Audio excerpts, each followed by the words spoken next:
주시는 하나님의 말씀 요한 1서 2장 12절로 17절까지 말씀을 같이 함께 봉독하실 때에 성령의 음성을 직접 들으시기를 축원합니다.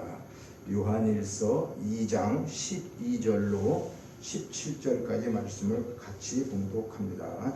자녀들아, 내가 너희에게 쓰는 것은 너희 죄가 그의 이름으로 말미암아 사함을 받았음이요. 아비들아, 내가 너희에게 쓰는 것은 너희가 태초부터 계신 이를 알았음이요. 청년들아, 내가 너희에게 쓰는 것은 너희가 악한 자를 이기었음이라. 아이들아, 내가 너희에게 쓴 것은 너희가 아버지를 알았음이요. 아비들아, 내가 너희에게 쓴 것은 너희가 태초부터 계신 이를 알았음이요. 청년들아, 내가 너희에게 쓴 것은 너희가 강하고 하나님의 말씀이 너희 안에 거하시며 너희가 흉악한 자를 이기었음이라. 이 세상이나 세상에 있는 것들을 사랑하지 말라. 누구든지 세상을 사랑하면 아버지의 사랑이 그 안에 있지 아니하니, 이는 세상에 있는 모든 것이 육신의 정욕과 안목의 정욕과 이생의 자랑이니 다 아버지께로부터 온 것이 아니요 세상으로부터 온 것이라. 이 세상도 그 정욕도 지나가되 오직 하나님의 뜻을 행하는 자는 영원히 거하느니라. 아멘. 우리가 지난 주일은 요한일서 5절부터 7절까지에 나오는 말씀을 가지고 여기에 보면은 5절에 보면 우리가 그에게서 듣고 너에게 전하는 소식은 이것이다. 그래서 쭉 말씀을 통하면서 위대한 소식이 무엇인가? 위대한 소식이 참 이 세상에는 많은 지금 유튜브 하나만 열어도 뭐 세상을 한눈에 다 보잖아요. 그렇죠? 전쟁이 일어나고 우리나라에서는 또 선거를 앞두고 이렇게 혼탁하고 여러 가지 이런 것들을 볼 수가 있어요. 그래서 그런 속에서 가장 귀한 위대한 소식이 무엇인가? 그래서 위대한 소식, 하나님이 빛이시라는 거, 그리고 그 하나님과 사귐이 어떻게 이루어져야 되는가? 그러면서 그 하나님이 창세전 언약을 통해서 우리에게 이루어 주시는 그 언약에 대한 소식이 얼마나 귀한 것인가? 이것을 우리는 증거하며 살아야 되는 그런 하늘에 속한 자다라고 하는 것을 말씀을 드렸어요. 그래서 위대한 소식이 어떤 것인가? 천하 만민에게 이 소식을 전하는, 물론 그걸 다 우리가 복음이라고 또 하지요. 또 예수를 증거하는 거라고 말씀하고 있습니다. 그래서 위대한 소식에 대한 말씀을 지난주에 좀 전하면서 계속해서 이어서 오늘은 어떻게 이 사도 요한이 이것을 썼는가? 쉽게 얘기하면 요한일서를 사도 요한이 기록했지만 사도 요한 자기 생각으로 기록한 게 아니잖아요. 그렇죠? 성경은 창세기에서도 계시록 모든 것들이 다 성령의 감동에 의해서 기록되어 있고 예수를 말하는 말씀이란 말이죠. 그리고 예수님을 드러내는 말씀인데 그 예수님은 무엇 때문에 이 땅에 오셨는가? 자기 백성을 구하러 오신 거예요.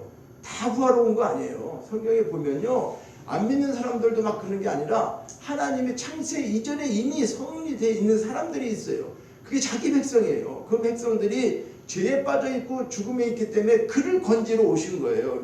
그것을 하나님이 섭리하셨다는 거예요. 그것도 창세 이전에. 그래서 성경에는 두 태초가 있다고 제가 말씀을 드렸어요. 그래서 창세기에 있는 태초는 역사적인 태초예요. 그럼 요한복음에 있는 1장 1절의 태초는 그 말씀으로 계셨던 하나님이 육신을 입고 이 땅에 오시게 되는 그 과정이 왜 그러냐 그 말이에요. 하나님이 설계하신 우리를 구하려고, 그렇죠? 그러니까 창세전에 생명책에 기록되어 있는 거예요. 우리는 지금에 믿는 것 같지만 이걸 거슬러 올라가면 엄청난 우리가 이 은혜를, 이거 하나를 깨달으면 다른 게 사실 소용이 없어요. 뭐 어떻게 하나 말할 게 없어요. 이 은혜를 깨달으면 내가 구원받고 예수 믿는다는 거, 그래서 저는 죽어 뒤에도 예수 아무나 믿는 거 아니라는 거예요. 예수 믿는 것이 얼마나 큰 축복인가를 이걸 우리가 모르고 있다는 거죠. 그래서 이것을 오늘 이 사도 요한이 이걸 집필하는 이유가 뭐냐? 그래서 사도 요한이 이 편지를 기록한 동기가 뭐냐? 오늘 그런 것을 통해서 하나님의 뜻이 무엇인가를 분명하게 우리가 깨닫고자 하는 것인데요. 이 말씀을 묵상하면서 2장 1절에 보면 나의 자녀들아 내가 이것을 너희에게 쓴 것은 너희로 죄를 범하지 않게 하려 한다. 이제 쓰게 된 동기를 얘기하잖아요. 그래서 이 말씀을 묵상하면서 제가 어떤 생각이 들었냐면, 제가 군대에 있을 때 우리 어머니가 내 동생한테, 그쵸? 동생한테 이제 편지를 직접 못 쓰고 불러주는 거죠. 너 형한테 이렇게 편지 쓰라고. 그러면서 그 내용은 넌 집안 걱정하지 말고 몸 건강하게 제대해가지고 오기를 내가 항상 기도하고 있다. 안부 편지죠. 그렇죠? 그런 것처럼 사도 요한도 부모와 같은 심정으로 지금 이 편지를 쓴다고 그래요. 그래서 오늘 12절에 보면 자녀들아 그러잖아요. 그렇죠? 자녀들아. 자녀는 뭐예요? 부모가 자녀들한테 얘기하는 거죠. 자녀들아, 내가 너희에게 쓰는 것은, 내가 지금 이 글을 쓰고 있는 것은 뭐 때문에 이 글을 쓰고 있는가? 이걸 말씀해. 그러면 넓게 얘기하면 하나님이 쓰신 편지지 우리에게.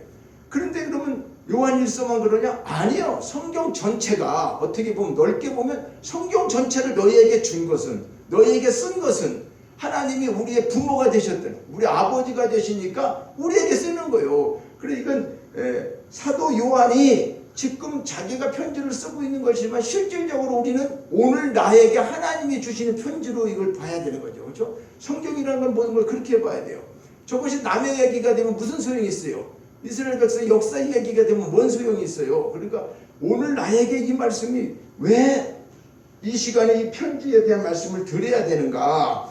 그래서 부모와 같은 심정으로 자녀들에게 쓴 편지를 2장 1절로부터 2절까지는 그 첫 번째에 대한 쓴 편지, 또 12절로부터 지금 14절까지는 두 번째 쓰는 편지예요. 그래서 편지의 내용은 이제 2장 3절로부터 쭉 연결돼 가지고 17절까지 오늘 이제 말씀을 하게 되는 내용인데, 이 내용을 살펴보면서 우리가 좀 하나님 깨닫기도 하는 것은, 자, 첫 번째 쓴 동기는 2장 1절로 2절인데, 나의 자녀들아 내가 이것을 너에게 쓴 것은 첫째는 뭐 때문에 썼다.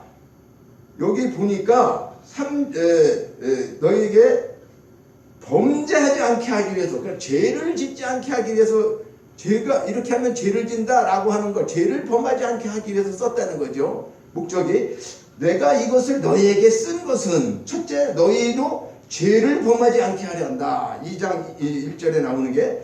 그러면 그리고 혹시 만일 누가 죄를 범하여도 우리가 아버지 앞에서 우리에게 대언자가 있으니 곧 의로우신 예수 그리스도다. 이 말씀은 뭐냐면요, 죄가 무엇인가 알고 죄를 짓지 않게 하기 위해서 내가 이런 걸 썼다. 부모가 우리 자녀들한테 너 이렇게 하기를 원한다고 해서 편지가, 그렇죠? 너 군대에서 건강하게 있다 나오기를 원해. 이렇게 하고 죄가 걱정 하나도 하지 마. 이렇게 하면서 너만 편안하게 안전하게 제대하기를 기다린다. 부모가 얘기한 것처럼 이런 편지를 지금 쓰는 요한일서의 편지를 쓰면서 사도 요한은 너희가 죄를 범하지 않게 하기 위해서 이 글을 쓴다는 거예요. 그럼 죄가 뭐라는 거를 이제 그 뒤에 얘기를 하는데, 죄가 범하지 않게 하려고 그러면서 혹시 우리가 살다 보면 죄를 질 수 있어요? 없어요? 죄를 짓죠. 우리는. 아무리 예수를 믿고 구원을 받았어도 죄를 지을 수밖에 없는 거예요.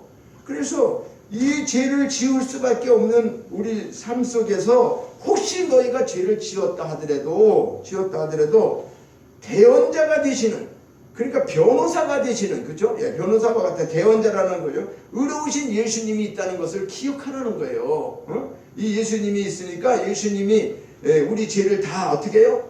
사해 주시고 하나님과 우리를 화목제물이 되게 하셔서 의로우신 예수 그리스도가 누군가를 깨닫고 알게 하기 위해서 이 소식을 전한다는 거예요. 그러면서 3절로부터 보면 우리가 그의 계명을 지키면 이제 이렇게 나오는 거죠.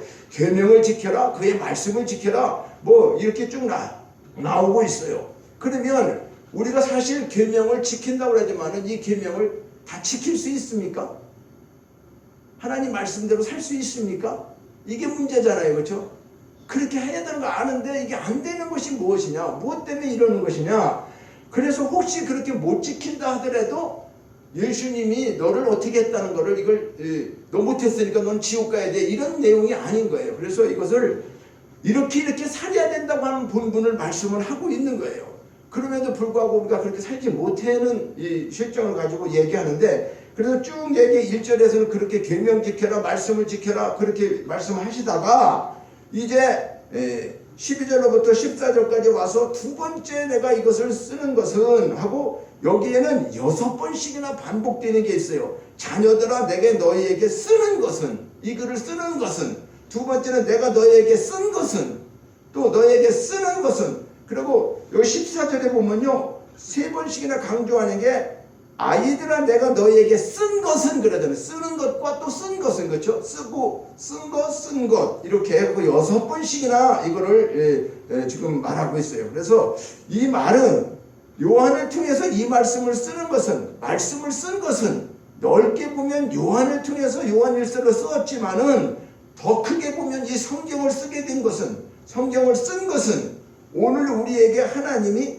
하나님 자녀된 자들에게 주신 편지다라고 할 수 있죠. 그래서 12절로부터 14절까지 계속해서 반복되는 이 말씀은 이전과 이후의 말씀을 유효합니다. 그러니까 12절과 14절은 1장 1절로부터 12절까지 오는 과정, 또 그 이후의 모든 것들을 같이 이 전후의 말씀을 말씀하고 있어요. 그래서 첫째로 자 12절에 자녀들아 내가 너희에게 쓴 것이 무엇 때문에 썼느냐, 여기 보니까 너희 죄가 그의 이름으로 말미암아 사함받았다는 걸 알려주기 위해 썼다는 거예요. 참 귀한 말씀이죠.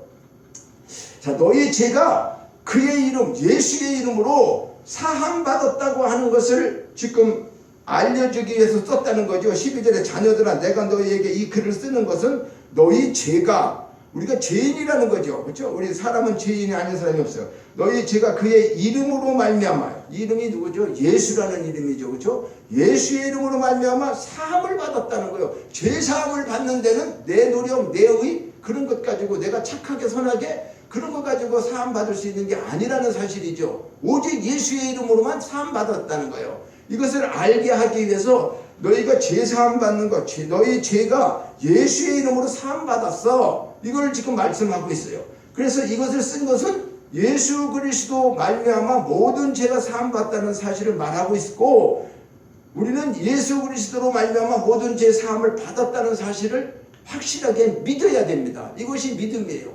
아, 나의 모든 죄는 예수님 때문에, 예수님의 이름으로 다 사함 받은 것이다 라고 하는 거예요. 그 이름으로 제사함을 받을 게 아니라 이미 받았다는 거죠. 내가 예수의 이름으로 제사함을 받을 거야가 아니라 받았다는 거예요. 우리 믿는 사람은. 하나님. 그러니까 이것을 다시 깨닫게 하기 위해서 지금 이 편지를 통해서 오늘 우리에게, 그렇구나, 내가 어떤 죄를 지었더라도 제사함을 받은 자야. 나는 제사를 받을 게 아니라 나는 예수의 이름으로 내 모든 제사함을 받았다. 이 확신을 갖고 믿는 사람이 믿는 사람이죠. 그런데 그렇지 않은 건 믿는 건 아니죠. 그래서 이것을 오늘 우리도 내가 그 이름으로, 예수의 이름으로 죄사함 받았다, 이것을 확신하시기를 원하는 거예요. 그런데 죄책감에 시달리고 있고 내 속에 원망 불평이 계속해서 끊임없이 있고 이 죄에 눌려가지고 우리가 죄만 짓고 있다라고 한다면 이건 생각해볼 문제가 많이 있는 거죠. 이것은. 그래서 십자가의 피가 우리의 죄를 다 씻어주시고 용서받았으니까 예수 안에서 그 이름으로 사함받았다. 이제 죄의식, 죄책감에서 시달리지 말아라. 그리고 너희에게 이것을 쓰는 것이다. 이렇게 이제 우리는 말씀을, 오늘 12절의 말씀을 그렇게 받아야 됩니다. 그래서 사함받았다라고 하는 말은, 사함받았다고 하는 말은 죄를 완전히 분리시켜서 멀리 추방했다. 그러니까 사함받았다, 깨끗하게 그것이 처리됐다. 빚을 졌으면 빚을 다 갚았다. 그런 것과 같은 맥락이죠. 추방시켰다는 거예요. 그러니까 지난날 내가 어떻게 살았던지 간에 하나님께서는 그리스도 앞에 나오는 성도들이 행했던 과거의 부끄러운 모습이나 모든 것도 다 기억하지 않으신다고 말씀하고 있어요. 하나님이 내가 와서 예수의 이름으로 이 죄를 고백하고 회개하면 다 기억하지 않는다. 그래서 하나님께서 우리의 죄와 허물을 멀리 추방해 버리셨다. 우리는 이 본질상 진노의 자녀였다라고 말하고 있죠. 그러니까 사실 저부터도 그래요. 수없는 전과자지요. 하루 이틀 한두 번 진 게 아니라 많은 죄를 수없이 짓고 있었던 그런 전과자에 불과한데도 하나님은 그 죄를 다 없애주셨다. 어떻게 이런 일이 가능한가? 그게 예수께서 만드신 거예요. 예수의 이름으로 예수님과 하나님과의 언약을 통해서 예수를 통해서 제사함 받게 하는 그것을 우리가 확실히 알아야 되는 거예요. 그러니까 예수님께서 그렇게 하나님하고 만드신 거지요. 그것을 일방적으로 하나님께서 그렇게 하셨다고 하는 것을 우리는 그냥 믿을 뿐인 거예요. 그거를.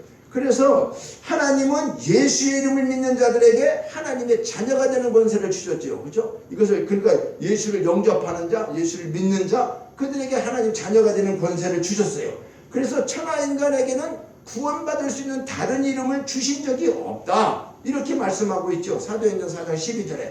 그리고 누구든지 주의 이름을 부르는 자는 구원을 얻는다. 이렇게 로마서 10장 13절에 말씀하고 있는 거예요. 그러니까 그 이름, 예수 그리스도라고 하는 그 이름은 용서와 구원의 이름. 그러니까 자기 백성을 저희 죄에서 구원할 자다. 예수의 이름이 그 뜻이에요. 마태복음에 보면요. 그런데 예수님이라는 이름이 자기 백성을 죄에서 구원하려고 오셨다는 거예요. 그러니까 예수님 오신 걸 우리가 분명히 알아야 되는 것은 우리는 사람들이 그러죠. 하나님의 마음은 모든 사람이 구원받기를 원해요. 하나님의 원래 품성 속성을. 그런데 모든 사람이 자연적으로 다 구원을 받는다고 하면 예수님 보낼 필요도 없고 우리가 이 신앙생활 할 필요가 하나도 없어요. 그렇지 않겠어요? 아니 모든 사람을 다 구원하실 건데 뭘 예수를 믿고 그럴 필요가 있어요. 그냥 다 구원하실 건데. 그러니까 성경에서 이런 것들을 누누이 얘기하고 있는데 거기에 해당되지 않는 사람은 기독교는 이기주의라고 그래요. 너무 독선주의라고 그래. 어떻게 지네만 믿으면 하나님만 믿으면 저렇게 죄를 지면서도 천국 간다고 뻔뻔스러운 거예요. 엄격히 보면 세상적으로 보면 세상 사람들이 이해가 안 가는 거예요. 그러니까 그런 것들 때문에 우리가 마음에 위축이 되거나 그런 걸 잘못하고 그거 마귀가 주는 마음이에요. 우리는 이미 하나님 알고 계시는 거예요. 우리의 모든 것을 알고 계세요. 그리고 성장시켜 가세요. 어떤 상황이 되었든지 간에 우리가 자녀를 낳으면 부모가 어때요? 그 자녀를 계속 거기에 맞춰서 어쨌든 간에 때리기도 하고 때로는 혼내키기도 하고 또 당근을 줘가면서 교육하기도 하지만은 결론적으로 하나님이 그렇게 해가신다는 거예요. 부모들도 그렇게 하는 것처럼 우리 하나님도 우리를 그냥 한번 나누고 끝나는 게 아니라 어디까지? 천국까지 인도하시는 거예요. 성령이 우리에게 주셔서 성령과 함께 하시면서. 자, 두 번째로는 뭐냐? 13절에 보니까 아비들아, 내가 너희에게 쓰는 것은 여기 너희가 태초부터 계신 이를 알았음이요. 그죠? 태초부터 계신 분이 누구예요? 하나님이시죠. 창세 이전부터, 우리가 태어나기 이전부터, 우주 만물이 생기기 이전부터, 여기 태초라고 하는 건 그걸 말해요. 태초 이전이라고 하는 것은, 태초부터 계셨다고 하는 것은 창세기 태초가 생기면서 하나님이 그냥 계신 게 아니고 그 이전부터 계셨단 말이에요. 그리고 창세기의 태초를 시작하게 하신 것은 우리의 역사를 만드신 거예요. 하나님이 그거를 계획하신 거를 실질적으로는 어떻게 해요? 이제 드라마처럼 펼치는 거죠. 그렇게 성경을 이해하셔야 돼요. 그러니까 그분이 하나님이시고 예수님이시고 성령님이세요. 그래서 우리는 그것을 삼위일체 하나님이라고 하는 거죠. 그래서 여기서 태초부터 계신 일을 알았다, 안다. 이 안다라고 하는 뜻은 히브리어로는 야다라고 하는데 이것은 깊은 관계, 떨어질 수 없는 관계, 동침하다. 이와 같은 여러 가지 뜻이 있어요. 이 말은 뭐냐 하면 내가 뭐 지금 대통령 누구 문재인 안다.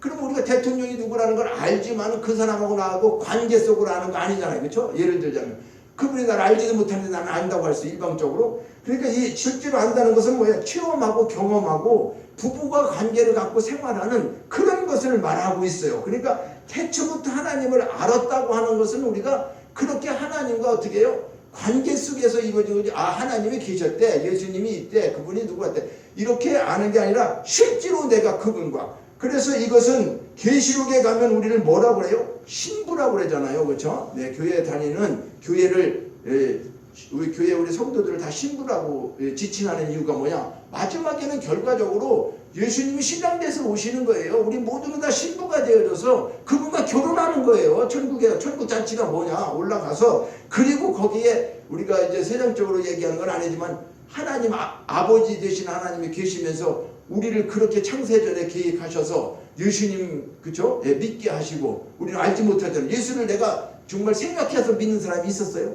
그냥 믿게 된 것도 어떻게 돼서 믿을지 몰랐어. 그런데 믿어지고 그게 깨달아지고 다 누가? 하나님 그렇게 믿음도 주시는 것이지 우리 믿음 가지고 하는 거 아니에요. 내가 잘나고 똑똑하고 배워서 막 믿음이 그런 거 아니에요. 지식적으로 아는 것과 내가 실제로 믿음을 갖고 있다고 하는 것은 아주 엄청난 차이를 갖고 있죠.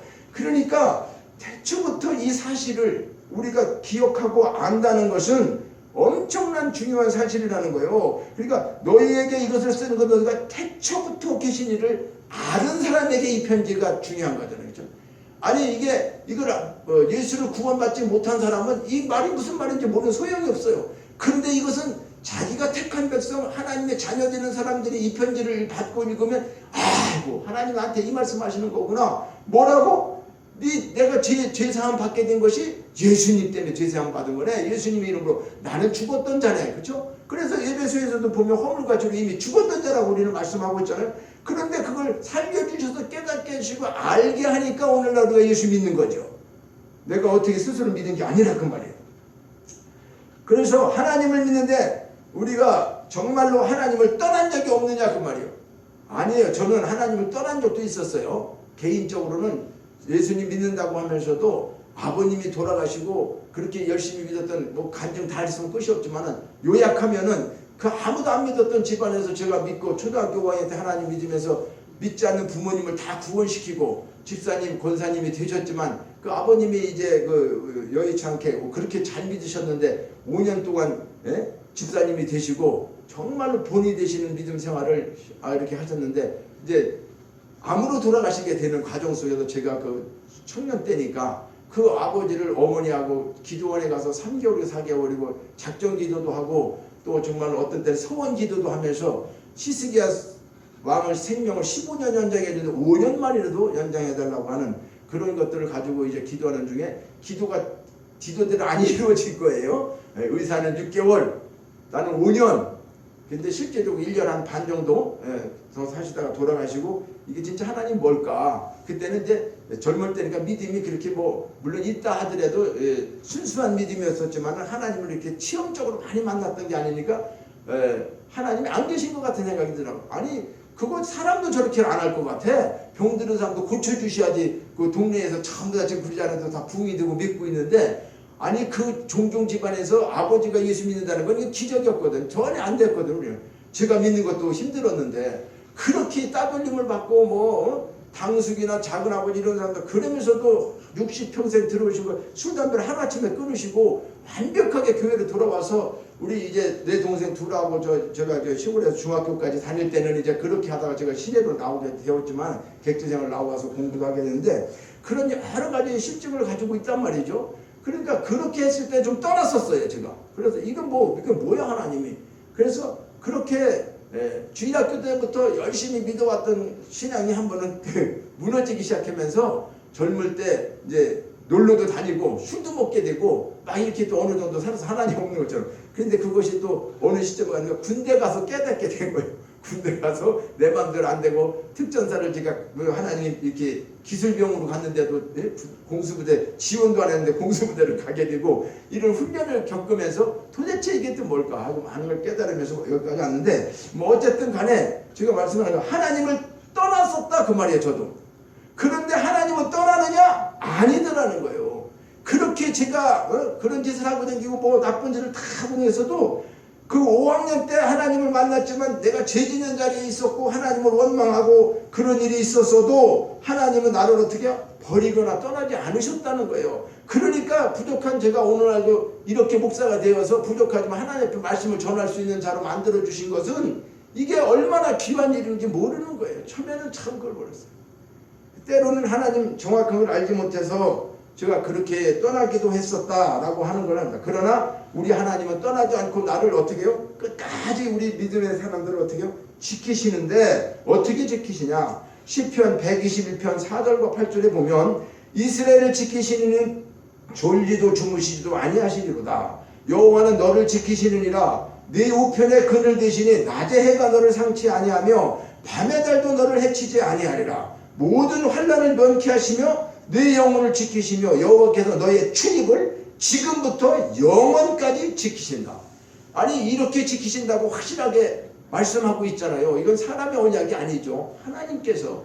그래서 이 말씀은 그렇구나. 제가 과거를 쭉 돌이켜보면서 이 말씀을 묵상할 때 하나님이 지금 나이가 내년이면 70이지만은 70평생을 지켜오신 것을 생각해 보니까 초등학교 5학년 때 만나서 저는 수시로 뭐가 안 되면 힘들다고 하나님 앞에 못 먹는다고 떠나기도 하고 뭐 이런 일들을 늘 자행했었지만은 하나님은 한 번도 떠나시지 않으셨구나. 그런 말씀을 깨닫게 하셔서 얼마나 은혜가 되는지 몰라요. 힘들고 어려워도 또 상처받고 시험 들어도 하나님을 떠났던 시간들이 혹시 우리가 있었다 할지라도 그 하나님은 떠나신 적이 없다는 사실을 우리는 믿으시기를 바랍니다. 하나님은 절대 우리를 떠나시는 분이 아니에요. 우리를 한번 구원하신 분이 하나님이 힘이 모자라고 부족한 게 있어서 우리를 떠날까요? 그렇지 않습니다. 우리의 생각으로 그렇게 하는데 성경은 나는 선한 목자다. 내 양은 나를 알고 양도 나를 내가 양을 알고 그 양도 나를 안다. 그러니까 아버지께서 나를 아시고 내가 아버지를 아는 것 같이 오늘날 이 말씀은 우리가 예수를 믿는다는 걸 아까도 말씀드렸지만 전에도 말씀드렸지만 우리 힘으로 우리 능력으로 우리가 깨달아서 지식으로 이렇게 해서 믿는 게 아니에요. 물론 우리가 교회에서 성경 공부도 하고 주님을 알게 되지만은 실제로 믿게 된 구원의 그 과정은 우리가 뭘 해낸 게 하나도 없어요. 구원에 대한 것만큼은 내 노력이나 내 의나 사람이 어떤 0.001%라도 하나님에게 뭘 하는 게 있어서 구원받는 게 아니에요. 이건 전적으로 100% 하나님의 은혜로 이루어진다는 사실을 우리는 반드시 기억해야 돼요. 그래서 뭐 저는 어떤 교리를 얘기하는 게 아니라 알미니안주의 같은 사람들은 아니다. 예수님이 죽으셨다는 거 하나님이 이렇게 알려줄 때에 문을 두드리면 내가 문을 열어야지 그 믿음을 받아들여야지 믿어야지 되는 거지 믿지 않는데 그러니까 그 말이 맞는 것 같은데 내가 믿어야 된다는 거 맞는 것 같은데 그 믿음마저도 하나님이 주시는 거기 때문에 그렇다는 거예요. 우리는 믿음을 내가 갖고 있다고 하면 내가 구원받을 때 동참해야 되는 결론이 나와요. 그런데 하나님은 그걸 원하지 않고 모든 것 너는 아무것도 안 했더라도 내가 너를 일방적으로 창세전에 그냥 너를 계획했다니까. 그것이 에베소 1장에 나온 거예요. 그의 기쁘신 뜻에 의해서 작정하시고 예정하시고 때가 돼서 부르셨다는 거예요. 그러니까 이것은 예수님 보내신 것도 하나님이 그 계획 속에 보내신 거예요. 마치 설계도를 먼저 하셔서 설계를 해가지고 하나님의 설계가 창세전에 이렇게 있는데 이 설계대로 집을 지러 오신 분이 누구다? 예수님이세요. 하나님이 원하는 집 그대로 지신 거예요. 근데 거기에 대한 것이 뭐다? 우리 구원하는 거예요. 우주 만물을 만드시고 사람을 만드시고 사람이 하나님 형상으로 모양으로 다 만드는데 죄 때문에 우리가 다 하나님 떠나서 죽게 됐잖아. 그러면 하나님의 자녀가 아니었습니까? 자녀잖아요. 그렇죠? 그러니까 그냥 다 죽게 내버려 두신 게 아니란 말이에요. 그 속에서 우리를 건지시기 위해서 그분이 그것을 창세전 언약이라고 하는 거예요. 근데 언약은 쌍방 언약도 있지만 일방적인 언약이 하나님이 그냥 우리가 전혀 관계없이 내가 언제 구원받으려고 생각한 것도 없고 없어요. 그런데 그러니까 그걸 나중에 깨닫고 나니까 이보다 더 큰 은혜가 없다는 거예요. 지옥에 있던 자가 생명으로 옮겨진 것을 알게 됐을 때 이게 얼마나 귀한 일이냐고요. 그러니까 우리는 이거를 얘기하면은 여기에 또 해당자 아니 하나님이 그렇게 했으면 뭐 아무것도 할 것도 없겠네. 왜? 가만히 있어도 자연히 뭐 구원받을 건데 내가 죄를 짓도 못할 것. 그렇게 맥락으로 가는 게 아니고 네가 진짜 그걸 깨달으면 그렇게 살 수가 없어. 자체가 아니 진짜 나를 살려주신 은혜자한테 은혜를 그분이 나를 구원해 주셨다. 내가 지금 어디 죽으려고 하는 곳에서 나를 구원해 줬다면 그 사람 그것도 생명의 은인이라고 하는 사람한테 아니 내가 그렇게 고마워 그런 게 없고 나를 그냥 저 사람이 우연히 구해준 거야 그렇게 하겠어요? 평생 생명의 은인으로 생각하면서 다른 얘기는 못 들어도 그 사람에 대한 순종하고 그분을 우리가 존경하는 거 아니겠어요? 자기 생명을 살려주시는 사람보다.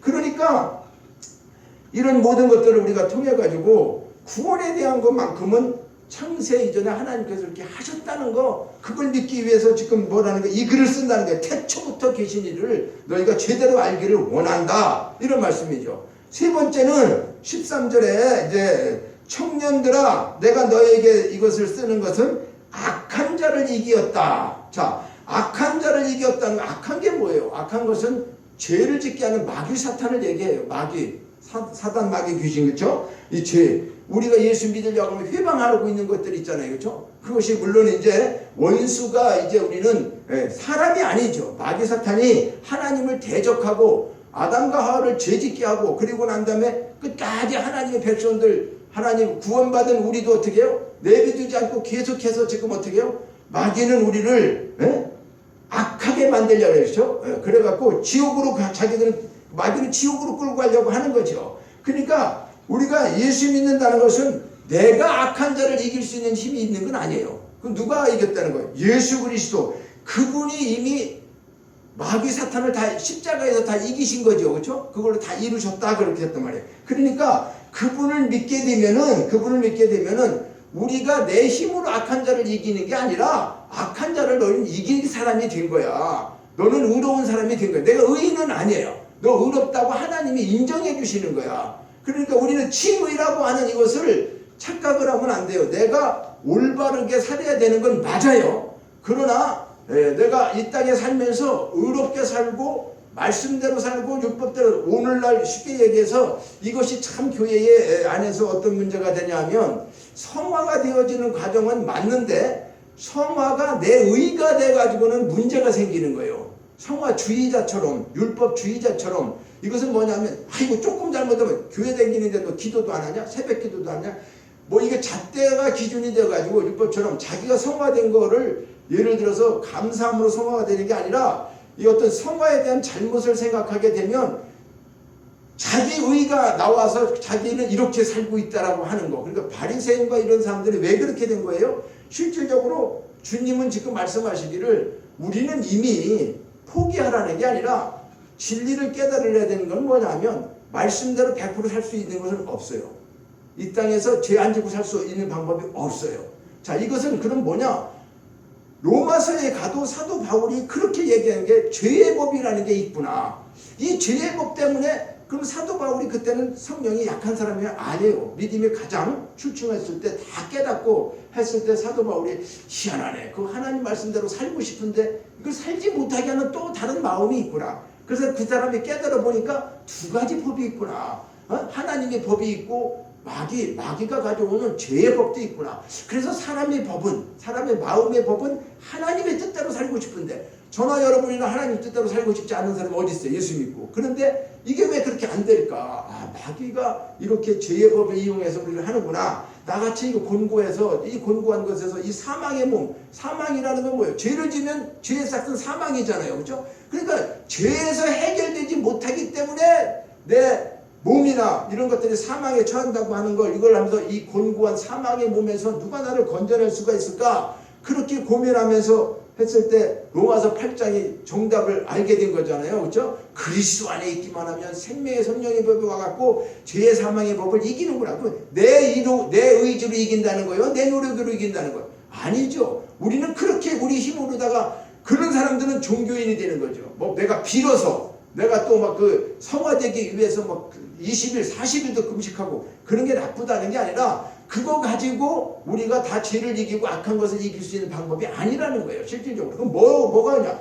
예수님이 하셨다는 거예요. 내 대신 모든 것을, 내가 할 수 없는 일을 그 예수님이 하셔서 이루셨다고 하는 거를, 그걸 믿는 거예요. 그걸 믿는 것이 우리의 믿음이라고 하는 거예요. 흉악한 자를 이겼다고 하는 것은 나는 연약해서 이길 수가 없는데 예수님 이름 권세로 그분이 흉악한 모든 것들을 십자가에서 다 이루셨다고 하는 거죠. 그러니까 예수의 이름으로 우리는 선포하고 그분을 사용하는 거예요. 내가 할 수 없어요. 모든 게 어려워요. 그러면 내가 할 수 있는 것은 뭐예요? 예수의 이름을 선포하는 거죠. 예수님이 다 모든 것을 승리하셨는데 이것을 깨달으라는 거예요. 너희 아비들아, 너희에게 청년들아. 이 청년들은 뭐예요? 힘이 있잖아요. 그렇죠? 이게 참 중요한 게 뭐냐면요. 자, 구원에 대한 것을 얘기하시고, 구원은 또 처음부터 창세전에 이루어지신 거다. 그리고 왜 구원받느냐? 너가 죄인이었었다. 그러니까 처음에 얘기하는 거는 자녀들아, 우리에게 쓰는 건 너 죄인인 거 알으라는 거예요. 가장 제일 중요한 거는 내가 죄인인 걸 알아야 되잖아요. 그래야지 구원받는 게 뭔지 알죠. 죄인이니까 구원받는 것이, 내가 의로우면 구원받을 일이 하나도 없어요. 그래서 어떤 목사님 그런 얘기 하더라고요. 천국에는 죄인이 가고 지옥에는 의인이 간대. 그래서 이게 역주행이잖아. 무슨 말인가 했더니, 지옥에 가면 왜 사람들이 이빨을 가느냐? 자기 의롭게 살았는데 내가 왜 지옥에 와야 되냐? 나 진짜 땅에 살을 때 뭐도 해주고 뭐도 하고 이렇게 아주 좋은 일 많이 했는데 내가 왜 지옥에 와야 돼? 그래서 이빨을 간다는데 의롭게 살았는데. 그래, 의인들이 전부 다 지옥에 오고, 나는 죄인입니다. 아무것도 할 수가 없었어요. 그저 예수님만 믿고 예수님이 하신 것만 믿습니다. 이렇게 한 자들은, 죄인이라고 하는 자들은 천국에 와 있다는 거예요. 죄인들은 천국에 와 있고 자기가 의롭다는 사람 지옥 갔다 뭐 그런 얘기도 들었는데 그 의미가 있기는 있죠. 그래서 어쨌든 간에 오늘 12절과 14절에 보니까 죄가 뭔가에 대해서 예수의 이름으로 사함받았다는 걸 알게 하기 위해서 자녀들에게 쓰면서 아비들아 너희들은 태초부터 이 사실이 있었다는 걸 알고 있지 않느냐. 그러면서 청년들아 이제 너희가 악한 자를 이겼다. 왜 청년들한테는 악한 자를 이겼다는 말을 할까요? 자, 청년의 시대는 뭐예요? 우리도 인간이요 태어나서 3단계 지금 여기처럼 나오죠. 그렇죠? 생로병사가 있는 것처럼 영적인 것도 마찬가지랍니다. 청년들이 힘이 가장 왕성할 때를 얘기해요. 자기 의대로 살아갔을 때, 그렇죠? 모든 거 내가 다 할 수 있을 때 그런 시절이 있죠. 근데 이제 나이 먹고 늙으면 마음뿐이지 그게 잘 되나요? 옛날에 생각하고 잘 안 되죠. 그러니까 여기서 악한 거를 이겼다고 하는 거 청년들에게 이 얘기를 하는 것은 네 힘으로 네가 많이 배운 거 네가 많이 가지고 있는 조건 그런 것 때문에 네가 악한 걸 이기고 네가 그렇게 의롭게 할 수 있다고 그런 생각하지 말아라. 왜 그럴까요? 청년들은 힘이 있고 그렇기 때문에 내 힘을 의지한다 그 말이에요. 내가 모든 것을 다 할 수 있다고 생각하는 거죠. 그러니까 그런 것이 아니다 라고 하면서 너 악한 것을 이긴 것은 어떻게 이겼는지 아느냐? 그러면서 14절에 계속해서 이제 3번씩이나 또 똑같은 이야기를 어떻게 해요? 반복하는 거죠. 너희가 흉악한 자를 이겼다 그러면서 우리는 이 악한 것을 이길 수 있는 우리 힘이 있는 자 아니에요. 그러니까 우리가 이런 것을 깨닫게 하기 위해서 자녀들아 내가 너희에게 쓴 것은 아비들아 내가 너희에게 쓴 것은 청년들아 내가 너희에게 쓴 것은 이렇게 계속 얘기하면서 이제 너희 죄가 그 이름으로 말미암아 사함 받았다. 또 창세전에 태초부터 계신 이를 우리는 알고 있었고 악한 자를 내가 이긴 게 아니고 예수 그리스도께서 그분이 다 이기셨다. 이와 같이 이 글을 쓰는 이유는 다음과 같은 결론을 이제 맺게 하기 위해서 이 글을 썼다는 거예요. 그러면서 자 첫째 글은 뭔가 15절에 보니까 이제 뭐라고 얘기합니까? 이 세상이나 세상에 있는 것들을 사랑하지 말라. 누구든지 세상을 사랑하면 아버지의 사랑이 그 안에 있지 아니하다. 그죠? 예, 그러니까 이 말은 뭡니까? 이 말씀을 잘못 이해하면은 이원론에 빠지게 돼요. 무슨 얘기냐면 이단들은 야 세상은 악하잖아. 그러니까 우리끼리 모여 살자. 이제 예수 믿는 사람들. 그래서 뭐 지리산에로 모여라. 또 때로는 과거에는 뭐가 있어? 신앙촌 같은 게 왜 만들어졌어요? 그런 거예요. 신앙촌 같은 게 이 세상은 악해. 예수 안 믿는 것들하고 살면 안 돼. 우리끼리 모여서 살아야 돼. 이것들이 잘못돼갖고 신앙촌 만들고 오늘날은 뭐요? 신천지가 그렇게 얘기하는 거죠. 14만 4천 명 우리만 천국 갈 거야. 이것들은 다 그리고 자기들이 추수꾼이다 그러면서 이렇게 일반 교회 성도들을 미혹하고 있는 이렇게 세상을 사랑하지 않는다고 그래가지고 세상 사람들과 등지고 자기들끼리만 이렇게 살고 이런 내용이 아니란 말이에요. 이게요. 그런데 이거를 쓰는 것은 하늘에 속한 자와 땅에 속한 자가 어떤 것을 구분하라는 거예요. 내가 이 땅에 살고 있지만 너는 신분이 뭐요? 하늘에 속한 자야. 하늘에 속한 자라는 걸 알으라고 바르게 알고 이 세상에서 어떻게 살아야 되는 것을 얘기하는 것이지 세상과 등지고 세상을 떠나고 이런 것이 아니에요. 그래서 이 세상을 사랑하지 말라고 하는 것과 두 번째로는 뭘 얘기하느냐면 세상에 있는 모든 건 사랑하지 말래. 아니 세상에 있는 건 모든 걸 사랑하지 말라면 무슨 말인가 이게 도대체. 그래서 세상에 있는 모든 것은 뭐라고 합니까? 16절에 보니까 이는 세상에 있는 모든 것이 뭐냐? 육신의 정욕과 안목의 정욕과 이생의 자랑이라는 거죠. 그렇죠? 세 가지를 얘기하면서 이는 세상에 있는 모든 것이다. 그러면서 대표적인 거죠. 그렇죠? 이게 세상의 모든 것을 대표하는 것이 육신의 정욕과 안목의 정욕과 이생의 자랑이다. 이것들은 다 뭐다? 아버지께로부터 온 것이 아니고 어디로부터 왔다? 세상으로부터 왔다는 거예요. 그러니까 세상을 사랑하지 말으라고 하면서 세상의 모든 것도 사랑하지 마라. 근데 세상의 모든 것을 요약해 보니까 이것이 육신의 정욕과 안목의 정욕과 이생의 자랑이다. 그러면 우리가 육신의 정욕이 뭐냐 그 말이에요. 자, 육신의 정욕이라고 하는 것은 영과 무관한 인간의 그 모든 욕망을 통칭한다. 그러니까 영적인 게 아니고 육체적인 것, 육신에 대한 모든 것들을 욕망하고 있는 그거를 통칭한다 그 말이에요. 그래서 우리는 사람이 영과 혼과 육이 있죠.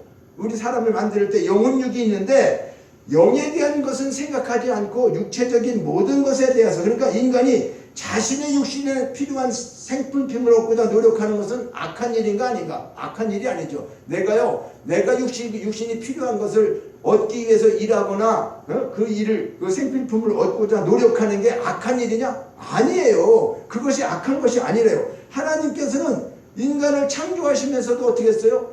생육하고 번성하고 다스리고 충만하라고 다 이렇게 축복을 하셨잖아요. 그렇죠? 창세기 1장 28절에 보면 우리 인간을 그렇게 하셨어요. 그러면 인간은 본능적인 욕망은 뭐냐? 지극히 당연해요. 내가 육신적으로 필요한 것을 요구하고 그것을 가져야 되고 살아가야 되고 하는 것은 당연한 거단 말이에요. 그런데 문제는 뭐냐? 인간의 그 육체의 노예로 전략하는 거. 그러니까 무슨 말일까? 육체를 위해서 탐욕을 갖는 거. 그것은 결국 욕심의 노예가 되게 만든다는 거죠. 하나님을 거스려서 사는 삶. 그러니까 내가 필요해서 움직이되 이것이 욕심이 되고 탐욕이 돼서는 안 되는 거라 그 말이죠. 그러니까 우리 성도가 가장 중요하게 느껴야 될 것을 사도 바울은 이걸 얘기하는 거예요.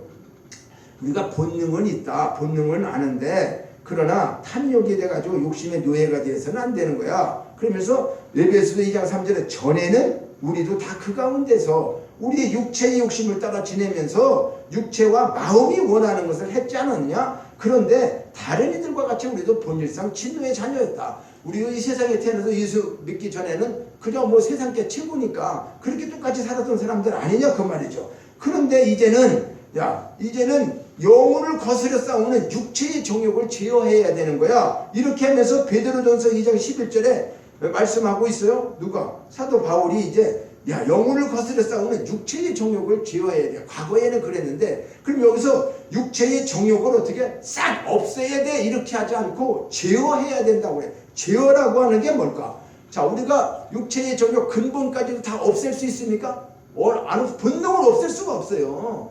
그러니까 육체가 원하는 이 육체는 밥을 먹어야 돼. 너희가 하나님 말씀대로 살 거다 그래서 말씀만 먹고 육체적인 밥 안 먹고 삽니까? 아니란 말이에요. 뭘 말씀하는 거냐 그 말이에요. 그러니까 이것이 제어하라고 하는 건 본능까지 우리가 없앨 수는 없어. 근데 제어라는 것은 뭐냐? 저는 이런 생각을 했어요.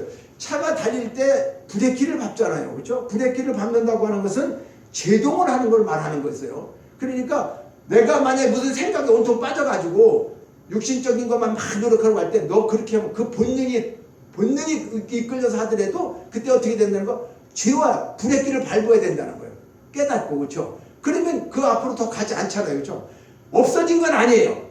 그러나 더 진전하고 제어한다. 제어한다는 것은 브레이크를 밟는 제동을 하는 그와 같은 의미가 아닌가. 그래서 정욕의 본질을 완전히 없앨 수는 없으나 그때그때에 제어해야 된다 그 말이에요.